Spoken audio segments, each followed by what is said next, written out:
Your power goes out, remember just how inconvenient your life can be. No lights, no refrigeration, no heating or cooling, no electronics. But with a Generac home standby generator, you'll have power when you need it. Our Generac generators automatically provide backup power after sensing a power outage, so your life goes on uninterrupted. Get a free 10-year warranty with the purchase of any air-cooled generator. Call Generac Generators today. Generac Generators. Life is primitive without power.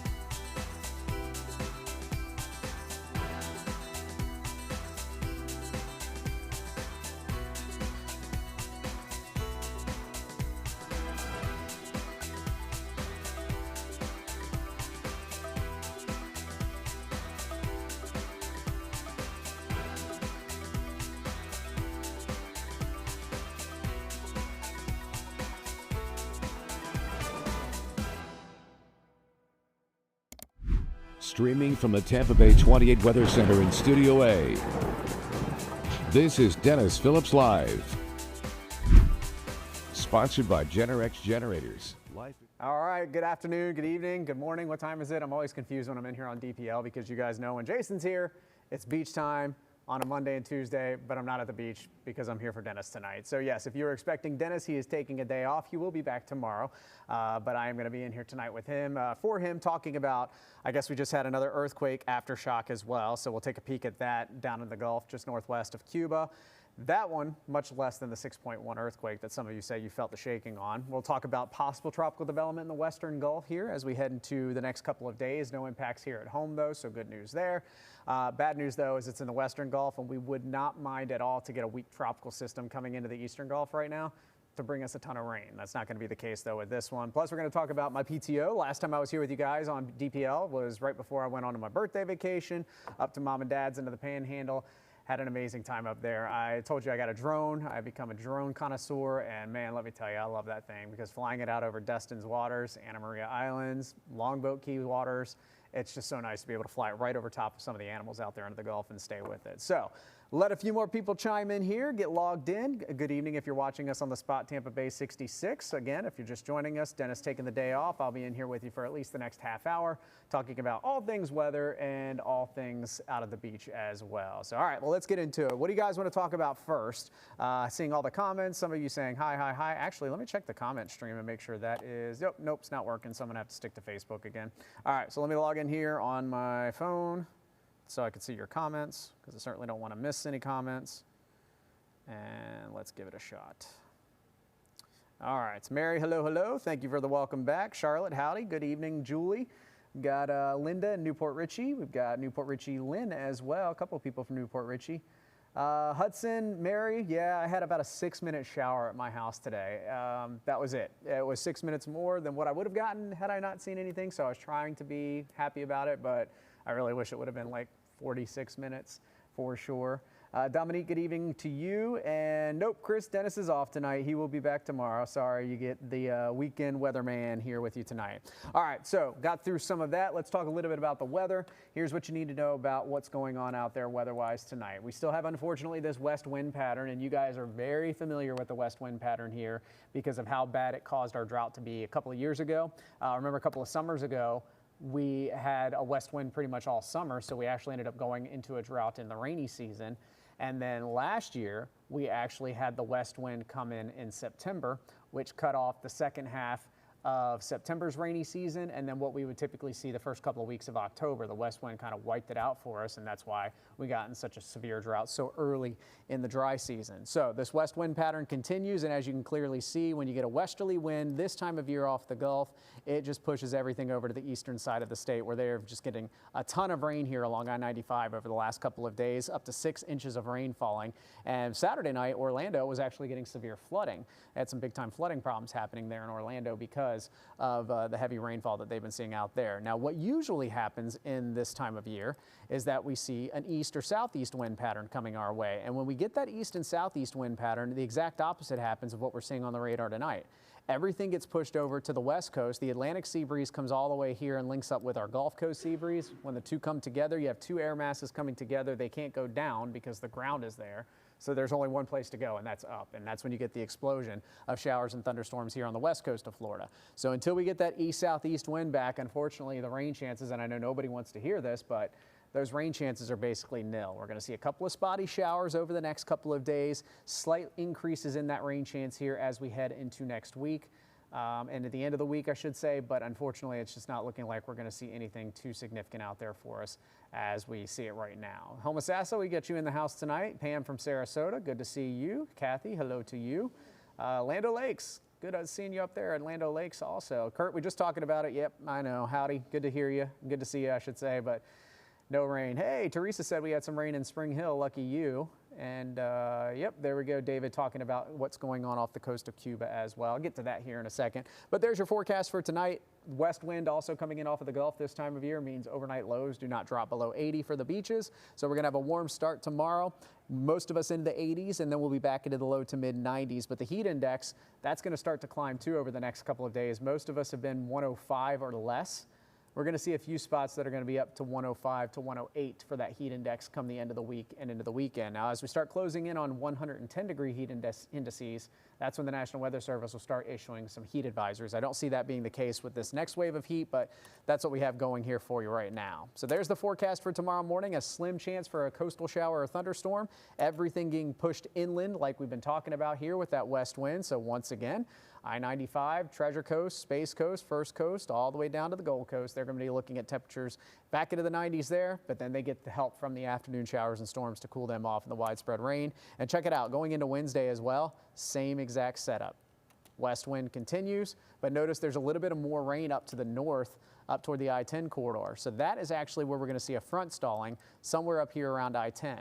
That front, though, it's not going to make it much more south than where we're at right now, with the I-10 corridor being more favored for that rainfall. But I do think that that will eventually turn our winds and get us a little bit more rainfall back into the picture here as we go into the end of the week. So hot button to the 7-day forecast. If you missed that during our evening newscasts, there it is, a slight uptick, a very slight, that's the operative term, uptick in that rain chance here setting up for us as we go into the middle and end of the week. And that again is due to the fact that we are looking at the potential for us to see a wind shift, more of a wind out of the south versus seeing that wind out of the west. And that south wind will help us out slightly and get a little bit of rain here. All right, I'm going to take my first commercial break. I'm going to try and get to these early tonight because I got a lot to talk about. Next up, we're going to talk about the latest aftershock in Cuba. We'll be right back if you're watching us on Tampa Bay 66.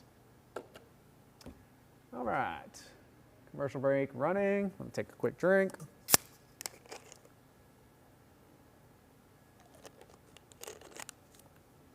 All right.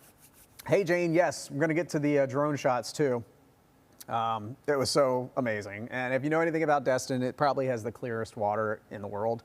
Like Destin's water is just so spectacular. So yeah, definitely going to show you some of those as well. Lots of sharks. Got a few dolphins, got some turtles, some sea turtles up there. It was pretty fantastic. PTO was great, but I'm happy to be back home too because I was up there for about 8 days. So it's always good to come back home. Hey, Ryan, good to see you here from Tampa. We've got Dawn saying hello, hello. Good to see you, Jane, as well. Again, we're going to be showing you some of that stuff. Janet, yes, thank you. If you guys ever want to see any of my beach stuff, I always post it to my Instagram account. Instagram is the Florida Beach Bum. The Spot 66. What did I say, Tampa Bay 66? How long have we had this channel now? Like 6 months? Well, no, almost a year now. Yeah, it's been a year because we got it right before the season last year with the Lightning. Speaking of which, forgot to point that out too because many of you say I'm too professional when I'm on DPL.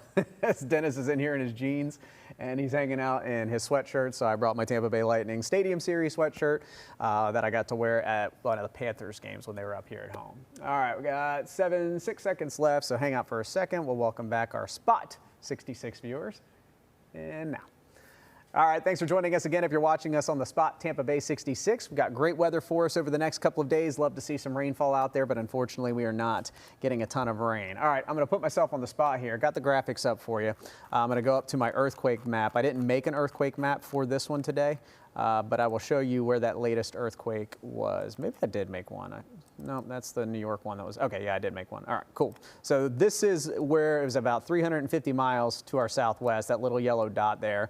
That's the latest earthquake aftershock from the 6.1 that happened while I was up in Destin. I didn't feel anything up there, but I was also on the beach, so obviously with wave action, wind, had no idea if anything happened up there, but a lot of you saying that you certainly did feel the shaking here. 4.9, you probably didn't feel it. You have to be a bit closer to it because when 6.1 to 4.9, when you're talking about magnitude and earthquakes, it's a much bigger difference than what you're thinking. 6.1 to 4.9, that's not that big. Exponentially goes down when you go from a 6.1 to a 4.9 with the shaking. And same story, if you go from a 4.9 to a 6.1, doesn't sound like a big difference, but magnitude-wise, it goes up exponentially, and the shaking is definitely much more significant, going from 4 to 6. So there's where it was today. Hopefully this is the end of them. And a lot of you are saying, well, there's not a fault there. How does this happen? I'm sure Dennis, Greg, they've all been talking about it, but you can have intra faults that are away from the actual subduction zones between these two plates coming together, the North American plate, the Caribbean plate. It's a little more south in the Caribbean where these plates are, and then over toward Haiti, the Dominican Republic, you always hear about the big earthquakes there. But you can get these that are a little more off the plates.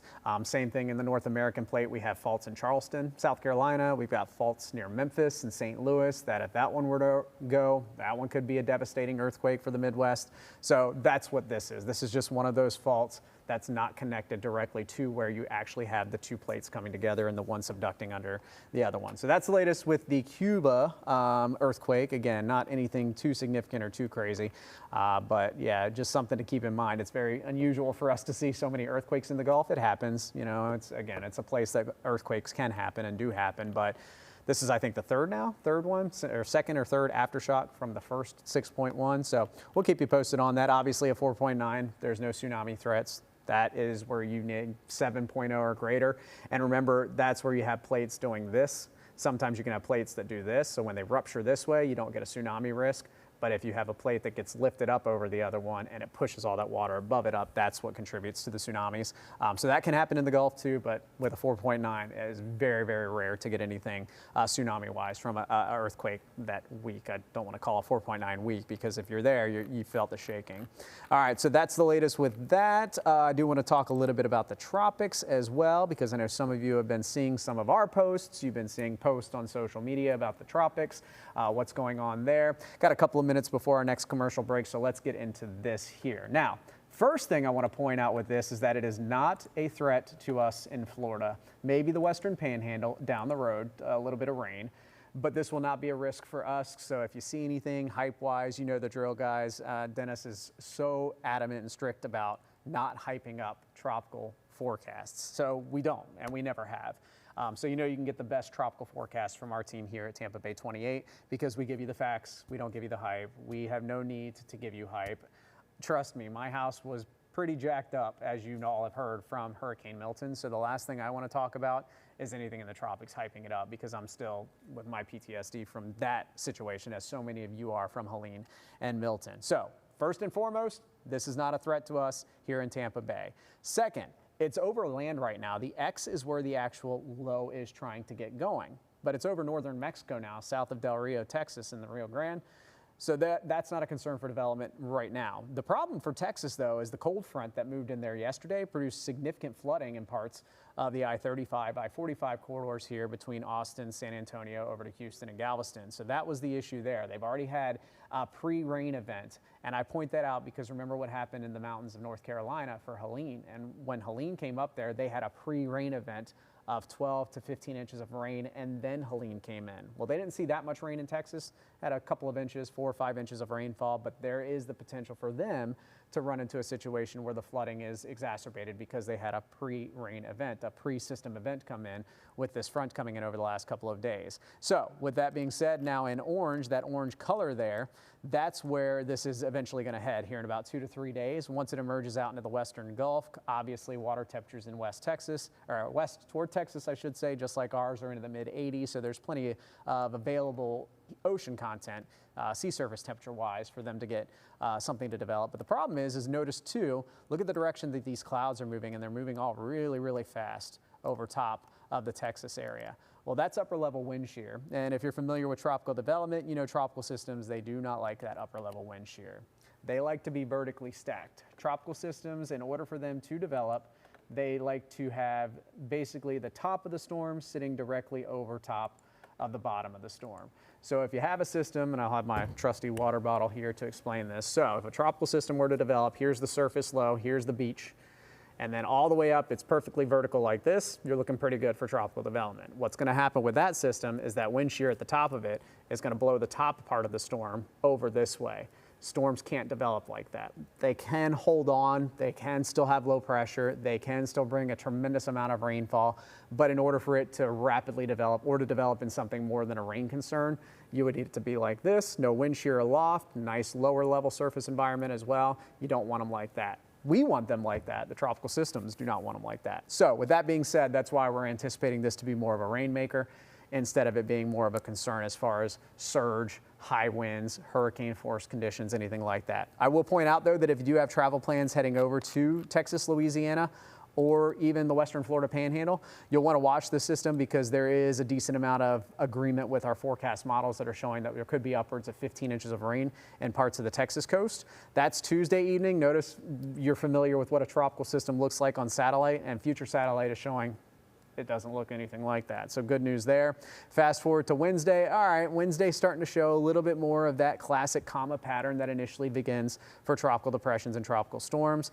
That's Wednesday, 4 o'clock, 5 o'clock. It's still mainly offshore, but still not seeing that classic representation of a system trying to organize because again, all that upper level wind shear is going to work against the system. Then as we go to Thursday into Friday, notice it's now onshore, and it's bringing heavy rain into Mississippi and Alabama. I also want to point out the Western Florida Panhandle in that, but check out toward our area too. Watch as we head to Thursday afternoon. Hey, we're finally getting some blow-ups, showers, and thunderstorms. That's that slight increase in rain chance that I talked about a second ago with our winds coming in out of the west, cutting down the rain chances. When that system moves into the north central Gulf Coast, it's going to help turn our winds more out of the north, or south I should say, to the north, and that hopefully will help drive in a little bit better of a rain chance for us. Commercial number 2 coming up. We'll be right back if you're watching us on the Spot 66.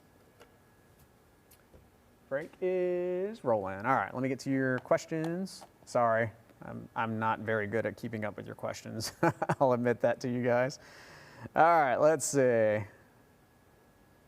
And Facebook is being very slow on my phone. Keep going, review previous comments. All right, hi Donna. Donna, Dennis is off today, but he'll be back tomorrow. Good to see you, Jody from Palm Harbor. Yeah, no name system yet, Michael, and I don't anticipate that it will get a name based on the data today. If it does get a name though, the first name on the list is Arthur.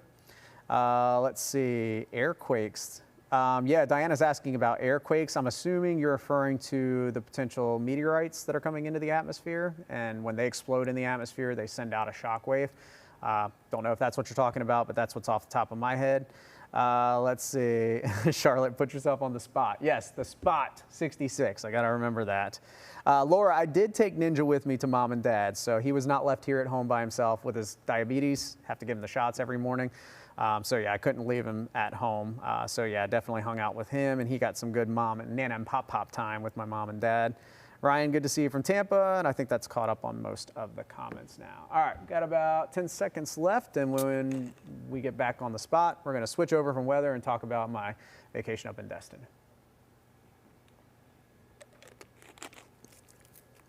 Welcome back. If you're watching us on the Spot Tampa Bay 66, got a little bit of fun to talk about now here for you. Talked about all the weather, talked about all that good stuff. Now I want to talk about nothing but social media. If you don't follow me, there's where you can follow me here. Meteorologist Jason Adams on Facebook, the Florida Beach Bum on Instagram, and if you're any kind of a beach nut like I am, that's the account to follow. I promise you I will not disappoint you with my posts that are on that account. You will absolutely love seeing all of my stuff on there. So full screening my Instagram account for you right now because this is what we were looking at here going over the last couple of days with my trip up home to mom and dad's. So once I got into my 40s, like birthdays are just kind of meh. I don't know if you guys feel that same way, but it's like I don't really want to celebrate. I turned 44 this year. Do I really want to celebrate turning 44? No. So I don't do the going all out with friends or going on some crazy vacation. And I'm very fortunate that I have mom and dad that live in the Panhandle. So I just go and see them because I have a free place to stay. I get to see my parents. Ninja gets to see his grandparents. And I get to see beautiful water like this. Now, of course, we have our beautiful water here. So let me start there with my drone stuff from the Tampa Bay area. So this is my Instagram account. Again, the Florida Beach Bum. Let me see if this will play for it. I mean, come on. Come on. Why did I not get a drone years ago when I started? I've had this Instagram account for 5 or 6 years now, and thankfully, thanks to you guys, it's blown up. I've got 34,000 friends and fans on here, so 32,000, something like that. So thank you all for following me here. But yes, I had these manatees. This was off of Longboat Key, right at the Longboat Pass area here between Anna Maria Island and Longboat Key, the north end of Longboat Key. Manatee cuddles from a drone. I mean, does it get much better than that? I don't think it does. So yeah, that's some of the stuff that I've been seeing from my drone. Now this is from Jewfish Key. This is a sandbar and a private island that is in the bay side, the intercoastal here between Anna Maria Longboat and Longboat Pass. And yes, I mean, man, does that just not look stunning.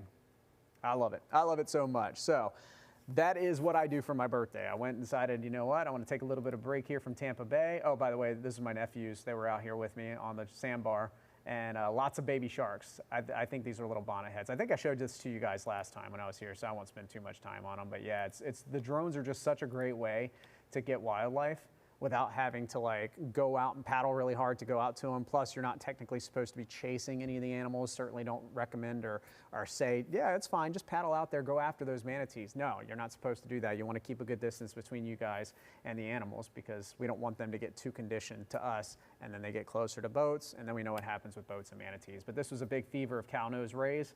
This was off of Anna Maria Island, the north end of Beam Point, just south of Passage Key. As many of you know, especially in that area, Passage Key unfortunately got wiped out by Helene. Starting to come back, still a little bit of sand out there, but it's not the island that it was prior to Helene. So then here's another one. This one was, yeah, this was in Anna Maria. So this was off the beach on the north end of Anna Maria Island. And again, it's a great way to see our wildlife without getting close to them, to disturb them, without kind of getting them normalized to humans.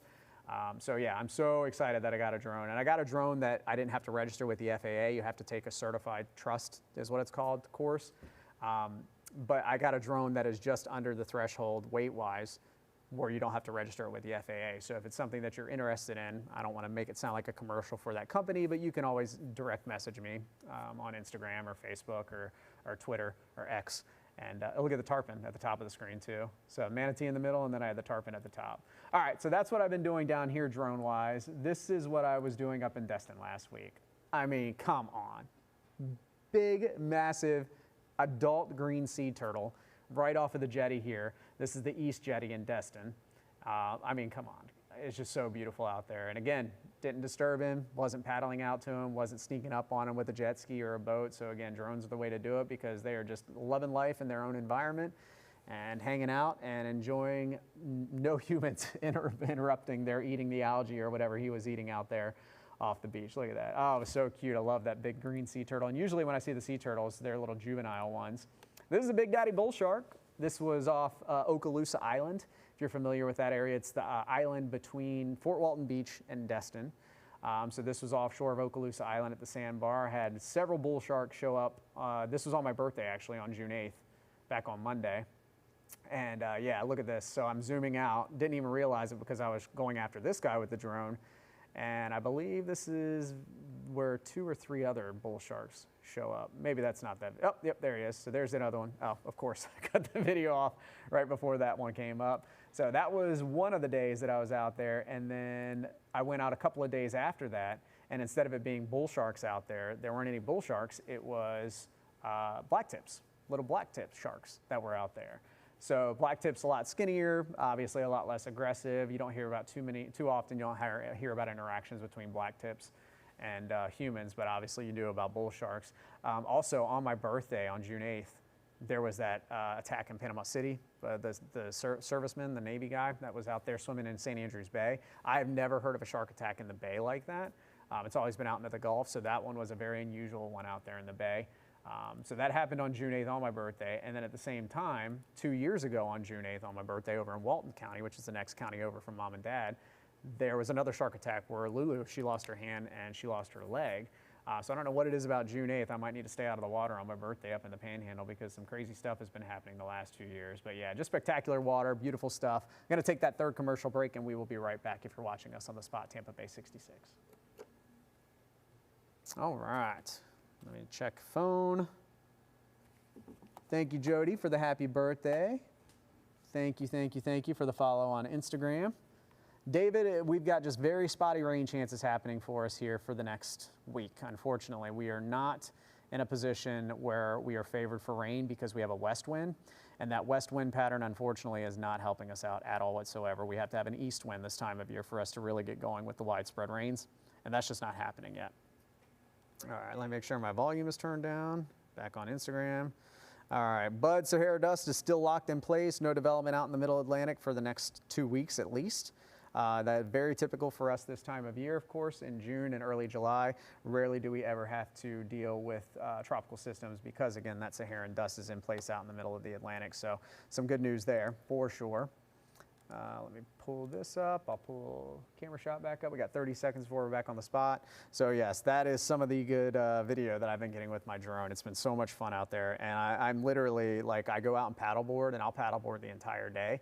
But now for at least 2 hours until all my batteries are zapped up, I'm just like a towel over my head and I'm flying my drone out there. It's so fun. I didn't realize how much fun flying the drones were, but especially when you get spectacular water life like this. And that's just not in Destin. We get it down here quite the bit as well. Got 5 seconds left for our commercial break. 2 seconds and 1.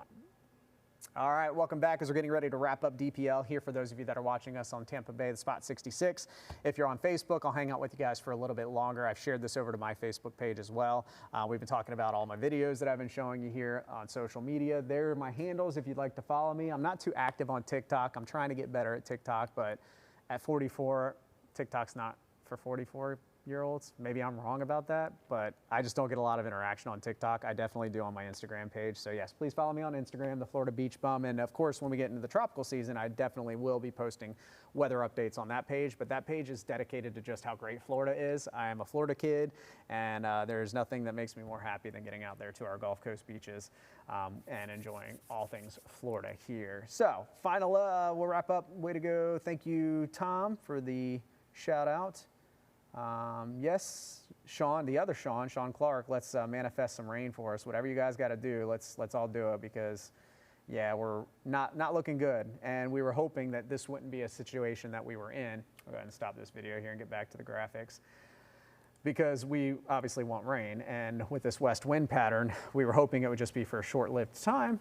Then we wouldn't have to deal with it, and then we'd get back to a more active weather pattern with the rainy season, but that's not going to be the case. This west wind right now, it is unfortunately stuck. We'll get a little more of a south wind as that tropical low comes into the north central Gulf, but up until that point, we're not going to see any big changes to our rain chances. So up to around 10 to 20% the next couple of days. That west wind consistently will continue to push everything over to the east coast. So I-95, they're going to get a lot of drought relief this week, but for us, we need that wind to shift back out of the east, and that doesn't happen for the next 7 days or so. So for the next week, low rain coverage expected, temperatures climbing into the mid-90s by the middle and end of the week too, and those mid-90s, they're going to feel like 105 to 110 degrees. I don't think we get to the 110 part yet. We'll hold off hopefully all summer without having to deal with that. Remember last summer though, we hit 118 for some heat index values, 120 I think, in and around Tampa too. It's the first time we've done that. So let's not do that again. And also, what we want to do again, like last year, is of course not have any tropical systems in the Gulf. 2025 was a great year for all of us to continue our recovery after 2024. So thankfully, that Western Gulf system not going to impact us, but it may help us out rain-wise, bumping up the rain chance to around 30 to 40%. If you're at the coast, you'll see your temperatures a little lower than these mid-90s here, closer to 90, but all of us will feel about 10 degrees warmer when you factor in our heat index as we go through the next week. So again, 105, 106, 108 possible for some spots, especially inland. And what usually helps us, preventing us from getting to those extreme temperatures in the summertime, is the afternoon rains. We're just not forecasting a lot in those afternoon rain categories as we go into the next few weeks. So we're about to end here on the spot. Stick around though on Facebook. I do want to talk about the drought a little bit more as well. So we'll have the latest drought monitor update that came out Thursday. There were some improvements because of the previous week's rain. So we got some improvements there. So again, thanks for hanging out with us on the Spot Tampa Bay 66. We'll continue DPL, JAL right here on Facebook.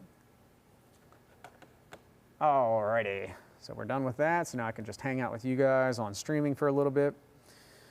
And let me see if any more questions have been popping up.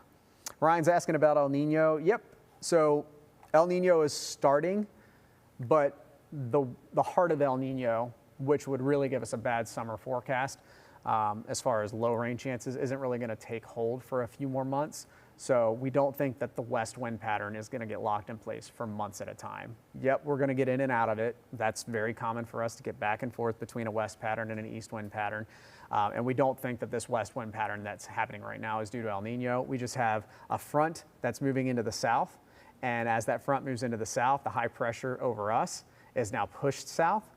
And with high pressure, you have the winds that flow like this. So when the high is to your south, here we are, here's the high, we now have winds out of the west. What usually happens is that high sits out over the Atlantic, and here we are, and we get winds out of the east. And that's what drives our rain chances up the highest in the summer months. Don't have that for now. Hopefully, once we get past this 5 to 7 day period, we'll get back into that more typical east wind pattern as well. All right, Nessa, family coming in from Alabama tomorrow, leaving Friday. What can they expect? Pretty much the same. Go to the beach, have fun.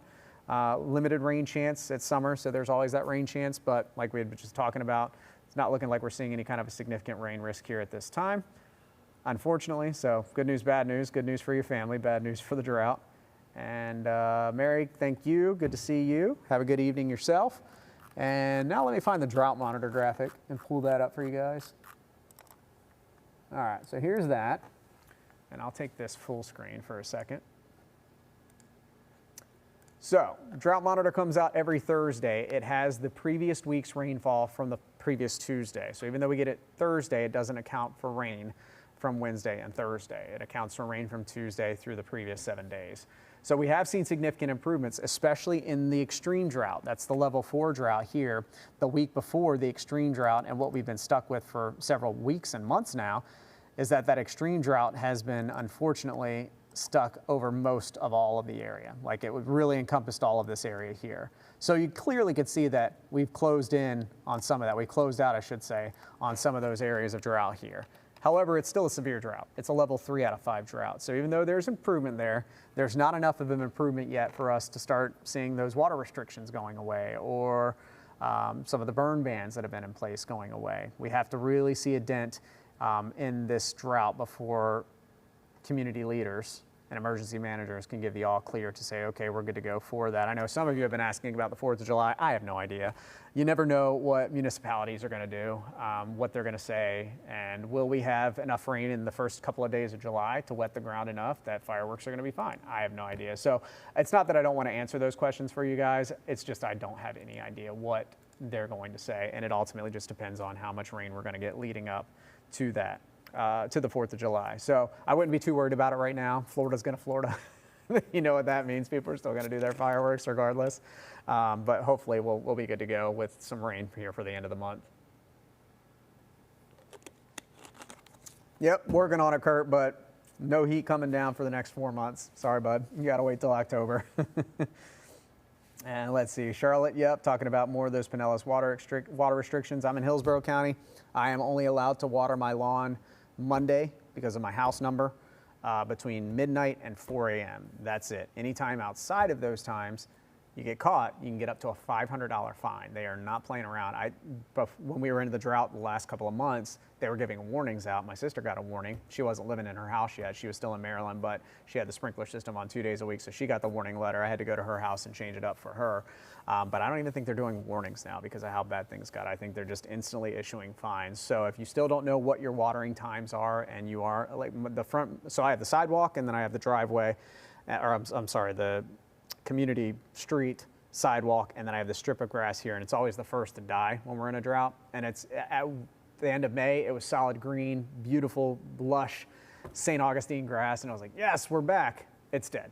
That whole section is dead, and there's nothing I can do about it, and my HOA can't yell at me about it because, of course, we still have the water restrictions. So there you go. All right, Tom, thank you, sir. Appreciate it. Hope that helped out with the west and east wind pattern and what that all means for the area. Are you seeing more of these comments? I'm only getting like 5 at a time on my Facebook page. The other Jason's back, by the way, the Jason Adams engineer guy. The last comment I got is from Catherine that says, "Hi, Donna." And then the only one it's showing me up until that one is the one about the friends coming from Alabama. Are you seeing more than that? I got Don, I got Tom, and I got Charlotte on talking about Nellis Fire. Yeah. And I got double Catherine Waters saying hi. Okay. Yeah, for some reason it's not letting me go up farther in the comments, so I guess I'll just take them as they come in. Oh, Charlotte said the Pinellas fines are $193 with no warnings, and it doubles each subsequent violation. So there you go. Find out what your restrictions are. Make sure you're staying within that time frame.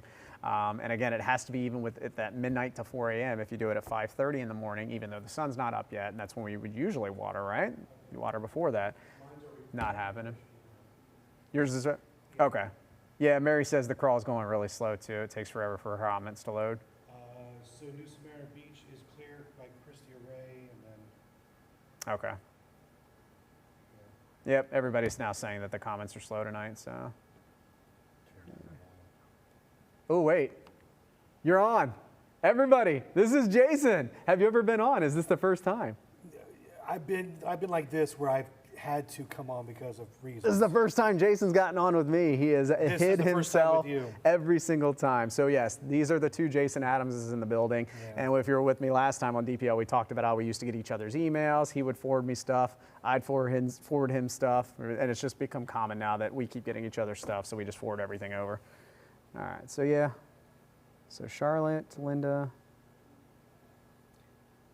Yeah, everybody's saying pretty much the same thing. And yours only goes up so much too. Well, that's only because I've gone off and on a couple of times. Okay, so I just need to keep going out and in. Maybe that's what I got to do. I really wish this restream thing would fix itself. Yeah, it's showing 0 comments on where we would get all the comments, unfortunately. I don't see a count anymore of people, total people in the chat. Okay. All right, well, we'll figure it out. We'll hang out. What else? What else can I talk to you guys about? Ninja's doing great. We have to have, I think I told you I got to have the echocardiogram done. Haven't scheduled that yet because of my vacation back home to mom and dad's. So I'm going to meet with his vet this week. Actually, tomorrow I have to go pick up more insulin needles for him because he's out. So I'll see what the latest is with them. We got to do a couple more blood pressure readings, and then we'll get him set up for the echocardiogram. If any of you guys have had any experience with that with your pets, let me know what to expect with that because I have no idea, although AI will tell me everything. So. But yeah, Ninja's doing pretty good as well. And yep, looking at more of the comments.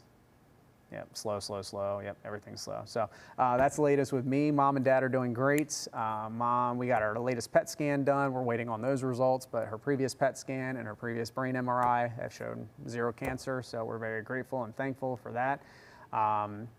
One of our colleagues, I won't say who because I don't know if they've talked about it publicly yet, their mom was just diagnosed with a brain cancer.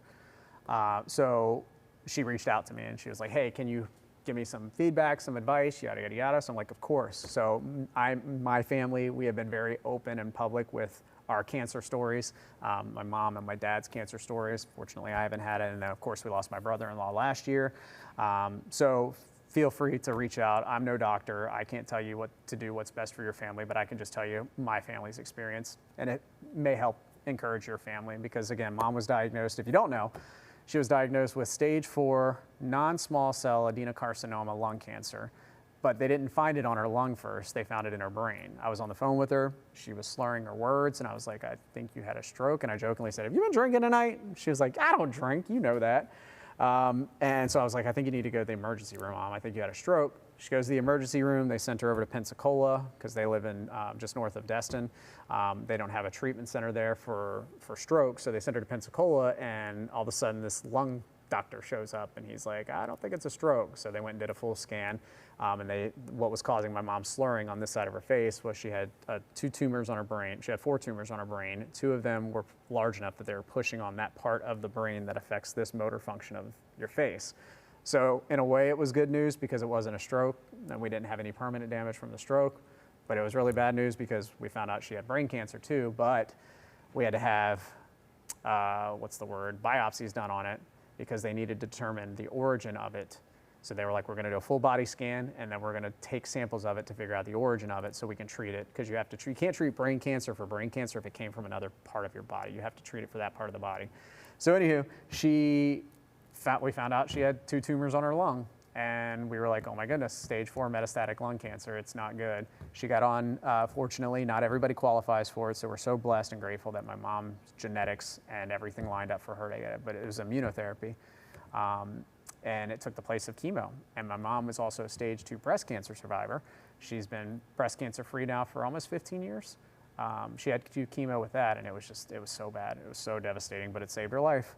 So we were so worried that she was gonna have to do chemo again. And before her chemo treatment started, they said, if you qualify for immunotherapy, that's what we're gonna put you on. And they put her on immunotherapy, and that was almost 3 years. It'll be 3 years ago in October. So we had a stage 4 metastatic lung cancer diagnosis, and all of us, we hate talking about it, but within the next 30 days, we had to get all of mom's papers and everything in order because not too many people, unfortunately, survive stage 4 metastatic lung cancer. So we're so thankful and grateful that she's still here, she's doing well. She's gonna have to be treated for this for the rest of her life. She's technically cancer-free, but adenocarcinoma is one of those cancers that has a very high frequency return rate. So we're constantly checking in on that, but thank goodness everything is good. So immunotherapy, I don't care what your cancer diagnosis is, if you ever are diagnosed, immediately ask if you can get immunotherapy or if you qualify for it. Again, it's not qualified for everybody. It only treats certain cancers. Your genetics play a part in whether you're gonna work with immunotherapy, because immunotherapy is, remember when the COVID vaccine came out and they said that the reason why COVID is doing so bad in our bodies, so good for it, but so bad for us, was because of that protein spike that was kind of masking it, so it wasn't being as treated by our immune system. So when the vaccine came out, the vaccine was supposed to recognize that protein spike and help your body fight it. So it's kind of the same thing with immunotherapy, but not the same. With cancer, cancer wraps itself around, it wraps a healthy protein around it. So when our body runs into that tumor or that foreign body and it sees that healthy protein, it doesn't recognize it as a foreign body. It doesn't recognize it as cancer. So that's how, I don't know if this is for every cancer, but that's how cancer does so well at staying so hidden. And sometimes, unfortunately, we don't get diagnosis until we're at stage 3 or 4. So that's what my mom's cancer did with her lung cancer. It covers itself in a healthy protein. Her body did not recognize it. So we didn't know she had an issue until she got the brain tumors. So what immunotherapy does is it basically rewires your immune system to recognize that protein as a foreign protein. And it's not necessarily like chemo, where chemo goes in and just destroys all the rapidly multiplying cells. This immunotherapy trains your immune system to recognize that protein as a bad protein, so your immune system begins to fight the tumor. So that's what's been happening in my mom. Her tumor is being fought by her immune system because of this immunotherapy that has kind of turned on a light switch and said, hey, dum-dum, this is not a healthy protein. It's a bad one. We need to start fighting it. Your T cells, your red cells, all that stuff needs to start fighting it. So anywho, I don't know why I've just spent the last 10 minutes talking about this. I did not anticipate doing this tonight, but I know there are thousands of people in our area that deal with cancer. So I am just one of the people that, fortunately, I haven't had to deal with it personally, but a lot of my family has. So there are all these crazy new advances and options. So once again, 10 minutes later, ask about immunotherapy, because it's what's saving my mom's life right now. She's not out of the woods yet. She's going to be on it forever, but she's here. So anywho, enough about that. Comments? Oh, of course. Let's see. Which Bucks game do I want to go to that I saw this year? Well, we have Cleveland, right? We have Cleveland and Cincinnati. I think that's right off the top. Let me see. Let me pull up the Bucks schedule, because I don't know if that's going to be. I don't know if they've actually done the schedule yet, or have they just announced like what teams? Yeah, I guess they've done the schedule. All right, let's see. We got Chiefs preseason, Jags preseason, and then, yeah, regular season opens with the Bengals and the Browns. So, yeah, we've got all these Ohio teams coming in. So I might go to the Bengals. I was in Cincy for a couple of years, so I used to be a Bengals fan. So it'd be cool to see the Bengals playing. Let's see. Oh, wait. Is that a home game? That might not be a home game. Nope, that's not a home game. Scratch that. The Browns a home game. Vikings a home game. The Packers, I'm not going to the Packers. Ooh, I might have to go to Dallas to see the Bucks take on the Cowgirls. Sorry, Cowboys fans. My whole family is Cowboys fans, and I converted from Cowboys to Bucks when I moved to Tampa. So I now hate the Cowgirls with everything I am. So sorry, Cowboys fans. Let's see, Steelers in town. We've got Dirty Falcons, Dirty Birds. Ooh, the Bears. Oh, wait, nope, they're up in Chicago. Up in Detroit, and then the Panthers again. Ugh. I love going to the rival games, but I hate going to the rival games too, especially if we lose, like our in-conference rivals. So I won't be going to the Saints, the Aints. Remember when I said the Aints last year on TV with Vita Vea, and we lost? And they were like a 4-11 team, and we somehow lost after I talked all that smack. So if you missed that, we, the Salvation Army, we do the Angel Tree, and we partner with them, and they partner with the Bucks, and they brought Vita Vea and one of the rookie players with him into the station. So I went out there, and I was just me being me. I'm like, "What's up, dude? Cool to meet you. You want to do the weather?" And he was like, "Right now?" He was like, "Do I need to go home and get a suit?" And I was like, "No, buddy, you can do it." He had a t-shirt and shorts and flops on. I was like, "You're fine just like that." I was like, "You want to do the weather?" So he was like, "Sure." So he came in and did the weather, and it was the game before the Saints. And I was like, "You can't say this, but I can." I was like, "Y'all gonna take care of the Aints, right?" I was like, "The Aints," and we lost to them. I was so mad. And there was one Saints fan. What did we learn from this? Yes, don't say that on TV anymore because it's going to bite you in the butt later on. But yeah, there was one local fan. He's here in Tampa, but he's a Saints fan, and he wrote me, and he was just talking trash, and I was just talking it back to him. And then at the end of it, we were both laughing because we were like, "Good sports. Like that's what you do. That's what sports is. You don't have to fist fight about everything, and especially with sports, it seems like that's what everybody does with rivals and stuff. No, you can make fun of teams, and then you can laugh about it with your buddies after that. So me and that guy became friends on Instagram. All right, let's see. Yeah, thank you, Donna. I guess that's kind of what it was. I was more of a venting about cancer and mom and stuff, but we're so thankful that she's good. Kathy, awesome. So happy to hear that. Gives my family hope. My dad's a prostate cancer survivor. He had stage 2 prostate cancer. He's doing great too. He's been cancer-free for over a decade now, so dad's definitely been in remission. And mom's had no breast cancer issues since she had a lumpectomy, and then she had chemotherapy for that. Awesome. Thank you, Charlotte. And Donna, yep, it's going to rain when it's going to rain. Nailed it. You are now Tampa Bay 28's newest meteorologist, Donna, because that's what I've been saying all weekend. It's going to rain, it's not going to rain. And that's Florida in a nutshell here for the next 4 months, right? I mean, that's our forecast. All right, I think that's going to do it for me, guys. If there's anything else, you know what? I'll do one more thing because I just can't get enough of my drone stuff. I'm going to flip it over to the Sharky video that I got here one more time for you. I'll pull it up full screen so you can see it really good, but look at that.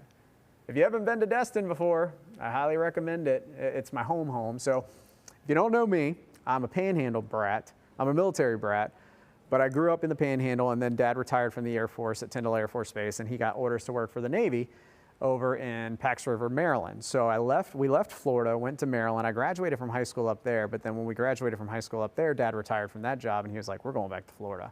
So then we moved back to Florida into the Panhandle, and then I went to Florida State.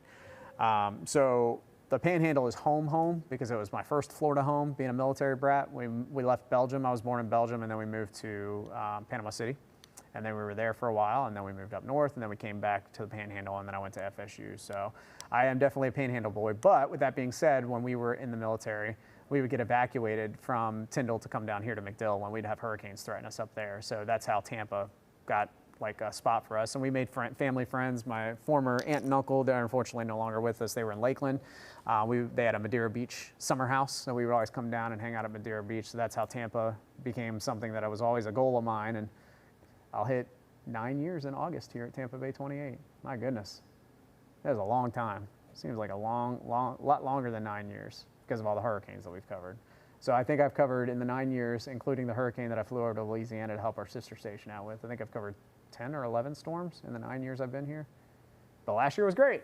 Last year was great. That was the year that we had nothing. So hopefully we can just do more of this, more of shark videos. Let's see, let me get back to the manatee video. Oh, there's one I didn't show earlier that I wanted to show. So this was the second day, and this was the day that, I mean, there was at least 35. My mom and I pulled out my drone. I went up to about 200 feet, And within that 200 feet, I did just a 360 panorama, and we counted like 35 sharks in that one little spot. So that was crazy cool, right? It was so cool to see that. And this was one of those shots where, let's see, there's 6 there in that one little spot. And then I think I tilt it to the right a little bit here. Oh, I might have stayed on them. But anyway, you get the point. So that was really cool. And then that was another one of the black tips. And then this was the bull shark, the big bull shark that I got out there. He was probably about 7 feet, 6 to 7 feet long. And thankfully he was well offshore, so we didn't have to worry about him being anywhere near us at the beach. All right, gang, that will do it for me. I appreciate it. I'll pull back up the studio shot here so I can say goodbye to you face to face. Thanks for having me here tonight with you. Again, Dennis will be back tomorrow. He'll be back in for the rest of the week as well. I'm not sure when my next DPL will be, but I'm sure it'll be sometime soon. So thanks for hanging out with me, Jason Adams Live instead of DPL Live. And you guys have a great week, a great night, and we'll see you next time.